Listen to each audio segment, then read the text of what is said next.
Hey guys, this is Abhishek Mishra. Welcome to my channel steamed educator. आज हम लोग class 11th का दूसरा चैप्टर स्टार्ट करने जा रहे हैं। कई बुक्स में इसको पहला चैप्टर ही माना जाता है, यूनिट एंड मेजरमेंट। और यूनिट में हम लोग डायमेंशनल एनालिसिस के बारे में पढ़ते हैं, मेजरमेंट में हम लोग एरर के बारे में पढ़ते हैं। बट हम यहाँ पर डायमेंशनल एनालिसिस को ख़त्म कर चुके हैं। आज हम लोग मेजरमेंट के बारे में पढ़ेंगे और चैप्टर का नेम कुछ इस प्रकार है, एरर्स इन मेजरमेंट। आपको मैं थोड़ा ब्रीफ कर दूं मेजरमेंट के बारे में। हालांकि आप सभी को पता है कि जैसे आप कभी मार्केट में जाते हैं और 5 केजी चीनी बोलते हैं तो वो आपको 5 केजी चीनी वे करके वेइंग बैलेंस पे दे देता है। इलेक्ट्रॉनिक आजकल तो वेइंग बैलेंस आ गए हैं। इलेक्ट्रॉनिक वेइंग बैलेंस मीन्स आपको नंबर्स में दिख जाते हैं कि कितने केजी आपको चीनी चाहिए और का। पहले तो हम लोगों के पास कुछ स्टैंडर्ड्स, उनके पास वेट होते थे जिसको हम लोग हिंदी में बाट बोलते थे, और उस बाट को वो लोग रखते थे और एक साइड चीनी को वे करते थे, दोनों के बैलेंस को मैच करते थे। बट धीरे धीरे जैसे जैसे हमारा मॉडर्नाइजेशन होता गया, हम लोगों का इलेक्ट्रॉनिक वेइंग बैलेंस आ गए। लेकिन मेज़रमेंट की नीड क्यों हुई? एक्चुअली आप लोगों ने पहले मॉडर्न एज में देखा होगा कि हम लोग अगर किसी चीज़ को मेज़रमेंट करते थे तो कुछ कौड़ियों से या इन सब से मेज़रमेंट करते थे कि तुम हमको 1 कटोरा चावल दे दो, हम तुमको 1 कटोरा गेहूं दे देंगे, ऐसे कुछ चीज़ें चलती थी। लेकिन मेज़रमेंट की सही यूनिट और जब नीड जैसे जैसे बढ़ती गई तो हम लोगों ने नई नई यूनिट्स, नई नई डायमेंशंस के बारे में पढ़ा, जो कि हमारा पहला चैप्टर था।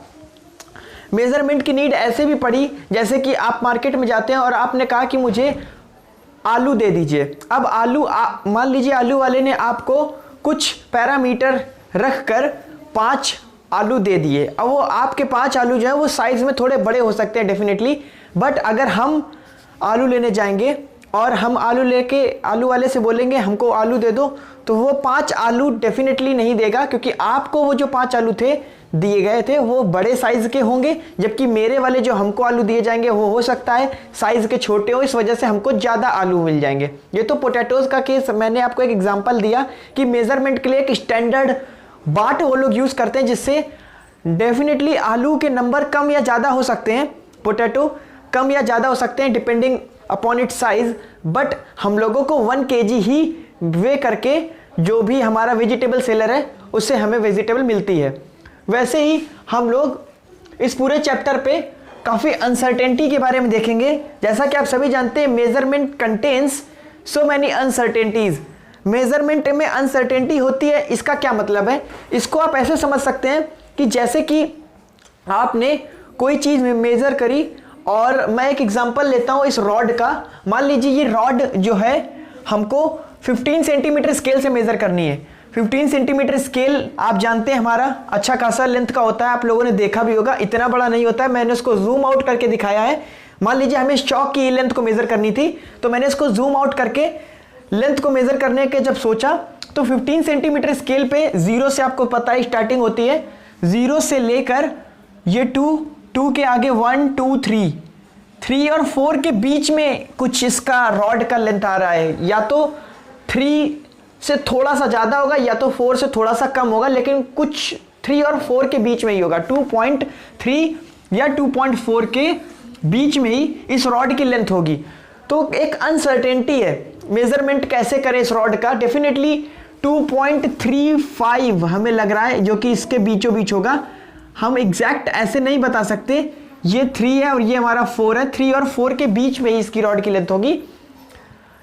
एग्जैक्ट मेजरमेंट अगर हमें इस रॉड का करना है तो हमें बहुत सारी और भी इंस्ट्रूमेंट के बारे में पता होना चाहिए, जिससे हम इस रॉड की एग्जैक्ट लेंथ मेज़र कर सकते हैं। तो जो ये अनसर्टेनिटी होती है मेज़रमेंट करते समय, इन अनसर्टेनिटी को ही एरर्स बोलते हैं। अनसर्टेनिटी को आप ऐसे भी समझ सकते हैं, मान लीजिए आप एग्ज़ाम देने जाते हैं और जब एग्ज़ाम देकर घर आते हैं, कोई आपसे पूछता है आपका एग्ज़ाम कैसे गया, कितने मार्क्स आएंगे, तो आप हमेशा एग्ज़ाम देने के बाद ऐसा कुछ बोलते हैं कि 85 to 90 के बीच में ही कुछ आएंगे। यानी कि आप 5 नंबर अनसर्टेन लेके चलते हैं कि या तो 5 नंबर मेरे ज़्यादा आ सकते हैं या तो 5 नंबर कम आ सकते हैं, यानी कि 85 के 90 के बीच में ही आपके नंबर लाई करेंगे। ये जो 5 नंबर की अनसर्टेनिटी थी, इसी को एरर बोलते हैं। आप एरर को ऐसे भी समझ सकते हैं मेजरमेंट के थ्रू। उम्मीद है आपको ये चीजें समझ में आ गई होंगी। बात करते हैं एक्यूरेसी और प्रिसीजन, ये दो टर्म है, इस पे भी बेस्ड कभी कभी एक एक मार्क के क्वेश्चन पूछ ले आते हैं यूपीटीयू या अदर किसी कंपटीशन एग्जाम में कि what do you mean by precision and accuracy. Accuracy of a measurement is a measure of how close the measured value is to the true value of the quantity. किसी भी true value, कोई quantity दी गई है, उसकी जो true value है उसके कितना क्लोज हमारी वैल्यू है, उसको एक्यूरेसी बोलते हैं। Precision tells us to what resolution और limit the quantity is measured. इन दोनों को एक एग्जांपल से समझने की कोशिश करते हैं। सपोज करिए इस रॉड की जो ट्रू लेंथ है वो हमारी 2.325 है। हमने किसी एक ऐसे इंस्ट्रूमेंट से इसकी लेंथ मेजर कर ली, इसकी ट्रू वैल्यू आ गई 2.325। अब अगर हमने इसको किसी एक और डिवाइस से मेजर किया, किसी दूसरी डिवाइस से, और हमने इसको ऐसे लिख दिया 2.2 और सॉरी नॉट 2.2, 2.3, और किसी दूसरे मेजरमेंट डिवाइस से इसको मेजर किया तो हमने इसको लिख दिया 2.157, नॉट 157, 257। मैं एक एग्जांपल सेट करने की कोशिश कर रहा हूं।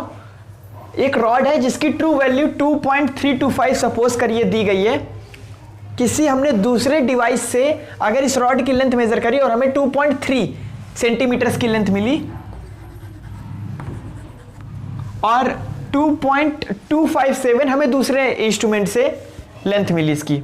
आप देख सकते हैं कि एक्यूरेसी की बात करें तो ट्रू वैल्यू के कौन ज्यादा क्लोज है, 2.23 या 2.25।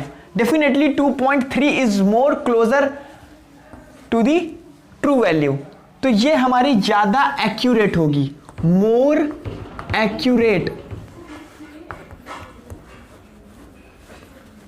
मोर एक्यूरेट, और ये हमारी लेस एक्यूरेट होगी, लेस, क्योंकि ये ट्रू वैल्यू 2.325 से काफी पीछे है। अब बात करते हैं प्रिसीजन की। प्रिसीजन की मतलब होती है कि हमें कितना ज्यादा रिजोल्यूशन उस डिवाइस से या उस इंस्ट्रूमेंट से जिससे हमने इसको मेजर किया है मिला। जैसे कि आप देख सकते हैं डेसिमल के 3 डिजिट तक ट्रू वैल्यू है, हमें यहां पर डेसिमल के केवल 1 प्लेस ही मिला, यहां पर डेसिमल के हमें 3 प्लेस मिल गए, 257, आगे भी 3 प्लेस मिल गए, तो ये हमारी ज्यादा प्रिसाइज है, मोर प्रिसाइज, मोर प्रिसाइज, जबकि ये हमारी लेस प्रिसाइज है, लेस प्रिसाइज, ये हमारी लेस प्रिसाइज है, ये हमारी मोर प्रिसाइज है। आपको समझ में आ गया होगा कि ट्रू वैल्यू के ज्यादा क्लोज वाली वैल्यू हमारी मोर एक्यूरेट होती है, जबकि डेसिमल के कितने ज्यादा पॉइंट तक, कितने ज्यादा रिजोल्यूशन, उसकी पावर ज्यादा है इंस्ट्रूमेंट की, वो हमें बताता है प्रिसीजन को। प्रिसीजन और एक्यूरेसी उम्मीद आपको समझ में आ गई होगी। अब बात करते हैं एरर कितने टाइप की होती हैं। आपको बता दूं 2 टाइप की एरर होती हैं, एक होती है systematic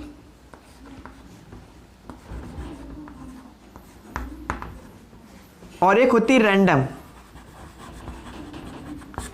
systematic and random error, ये कैसी एरर्स होती हैं? सिस्टमैटिक एरर ऐसी एरर्स होती हैं जिस पे हमें पता होता है कि इतनी एरर तो होगी ही होगी। जैसे कि अगर ये हमारा एक स्केल है, वो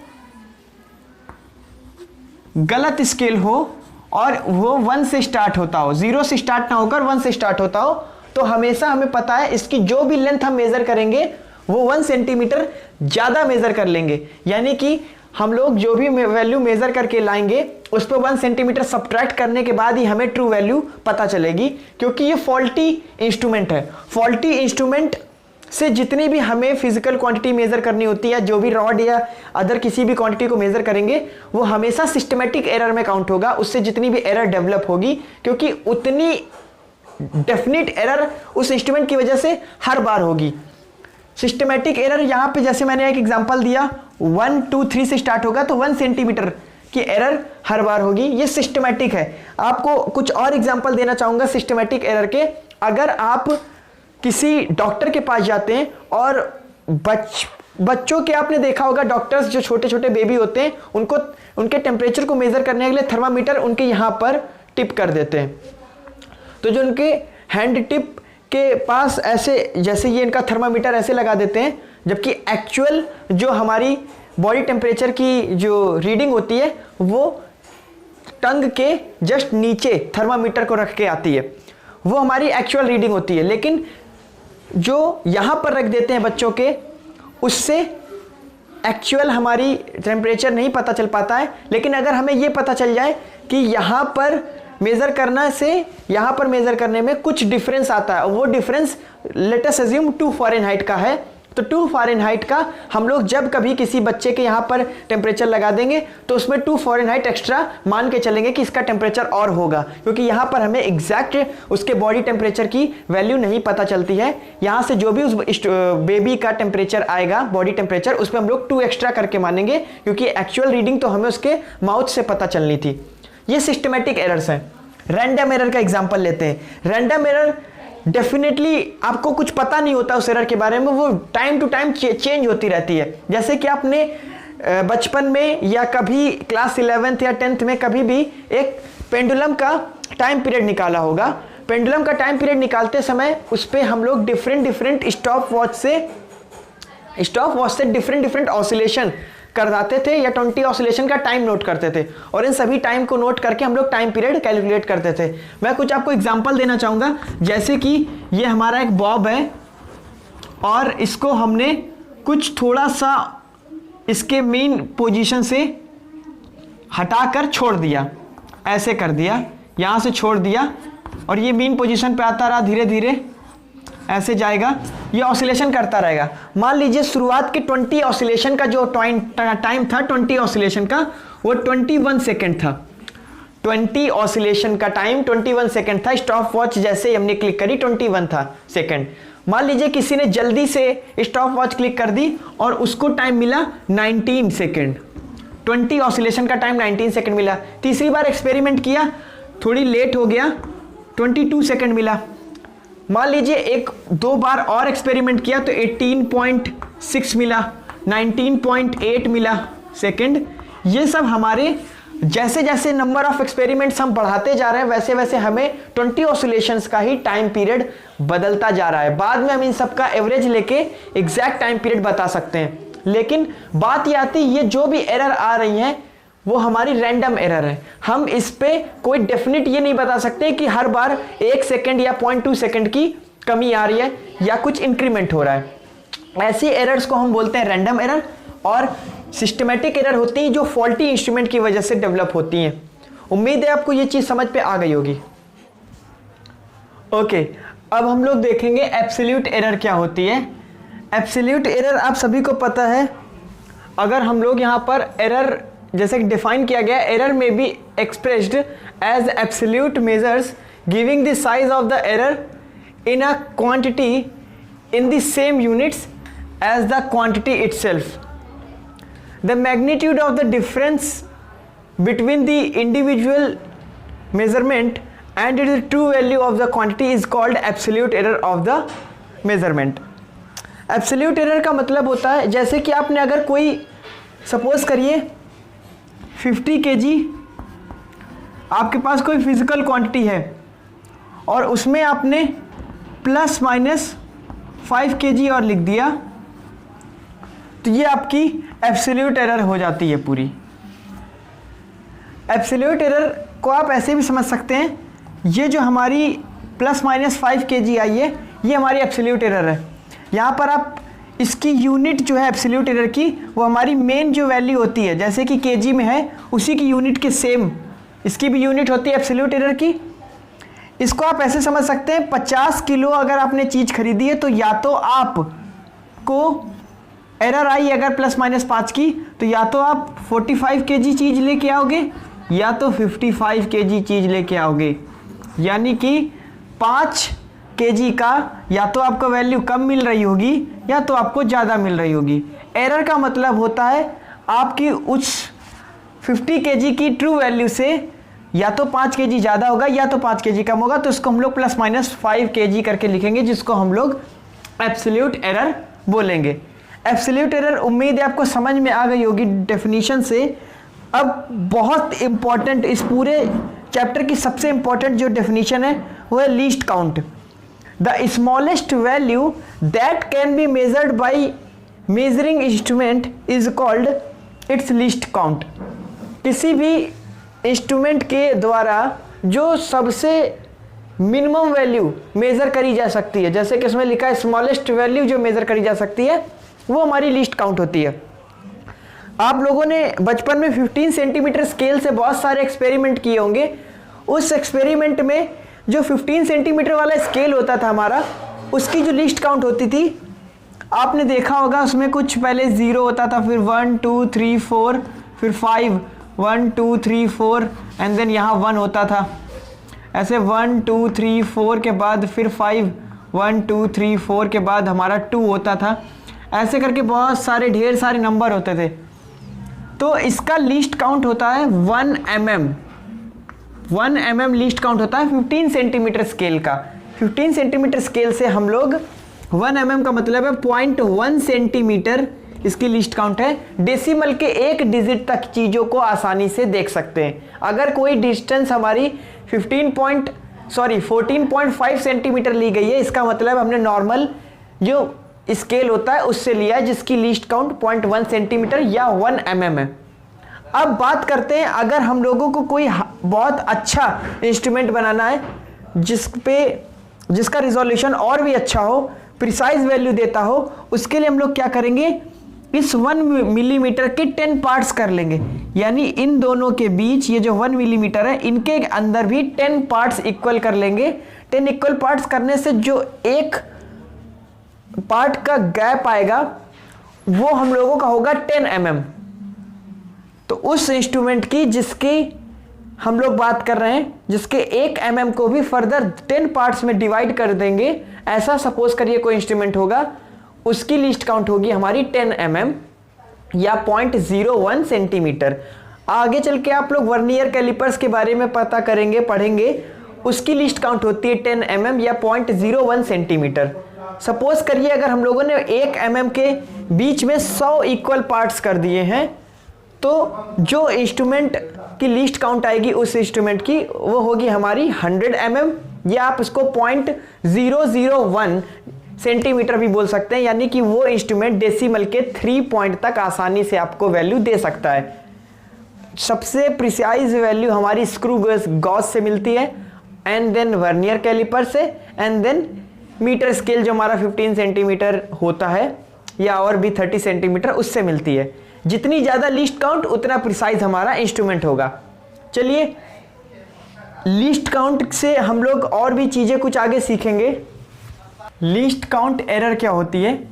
if the instrument has known least count then the absolute error is taken the least count to the least count unless otherwise stated.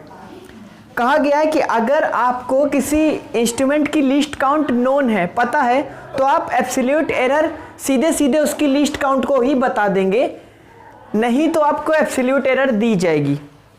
इसको कुछ ऐसे समझ सकते हैं जैसे कि आपको किसी रॉड की लेंथ पता है 2.1, लेकिन उसकी एब्सोल्यूट एरर नहीं गिवन है, और ये रॉड की जो लेंथ है वो आपको मीटर स्केल से मेज़र की गई है। आप सभी जानते हैं मीटर स्केल की जो लेंथ होती है वो 0.1 सेंटीमीटर इसकी लीस्ट काउंट होती है, 0.1 सेंटीमीटर या 1 mm।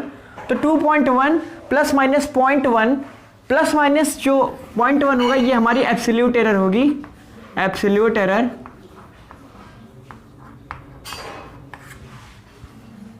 लीस्ट काउंट को ही बता दिया।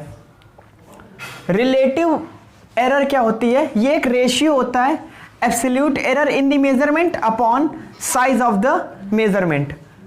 एब्सोल्यूट एरर को हम लोग ऐसे लिख सकते हैं जैसे कि 50 kg प्लस माइनस 5 kg। अभी हम लोगों ने एग्जांपल लिया, 5 को ऊपर रखेंगे क्योंकि एब्सोल्यूट एरर है, 50 को नीचे रखेंगे, kg से कैंसिल हो जाएगा, हमारा आंसर आएगा 1/10, जिसको हम लोग 0.1 लिखेंगे। ये हमारा रिलेटिव एरर है। रिलेटिव एरर को हम लोग ऐसे भी लिख सकते हैं a plus minus delta a, तो ओवरऑल आएगा डेल्टा a अपॉन a।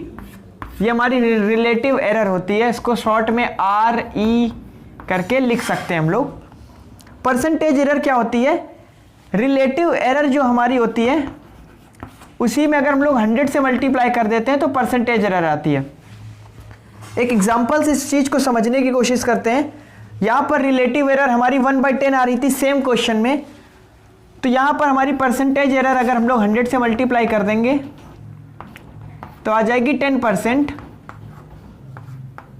तो हम लोग इसको ऐसे भी लिख सकते हैं परसेंटेज एरर को 50 kg ± 10%। ये हमारी परसेंटेज एरर के टर्म में लिखा गया है। इसको हम लोग और भी तरीके से देख सकते हैं, जैसे कि मान लीजिए आपको यहाँ पर 60 kg दे दिया जाए और यहाँ पर दे दिया जाए ±2%। हमको यहाँ पर रिलेटिव एरर पता करना है। कैसे इसको स्टार्ट करेंगे? सबसे पहले हम लोग क्या करेंगे, 60 का 2% निकालेंगे। आप सभी जानते हैं 60 × 2/100 करेंगे, कैंसिल हो जाएगा, 2 1 ज़ा 2 5 ज़ा हो जाएगा, और यहाँ पर 5 से 6 को कैंसिल करेंगे तो 1.2 आ जाएगा। ये हमारा 1.2 जो आया ये हमारा डेल्टा ए होगा, एब्सोल्यूट एरर। इसको हम लोग ऐसे भी लिख सकते हैं 60 kg ± 1.2 kg। ये हमारा आंसर जो आया है ये एब्सोल्यूट एरर के फेज़ में आया है, जबकि ये परसेंटेज एरर के फेज़ में आया है। हम लोग रिलेटिव एरर निकालना चाहें तो 2/100 कर देंगे, 0.02 ये हमारी रिलेटिव एरर आ जाएगी। 2/100 कर देंगे अगर। काफ़ी हौच पौच हो गया है, बट उम्मीद है आपको चीज़ें समझ में आ गई होंगी। रिलेटिव एरर से परसेंटेज एरर, परसेंटेज एरर से एब्सोल्यूट एरर में हम लोगों को कैसे जाना है, हम लोग इस मेथड से जा सकते हैं।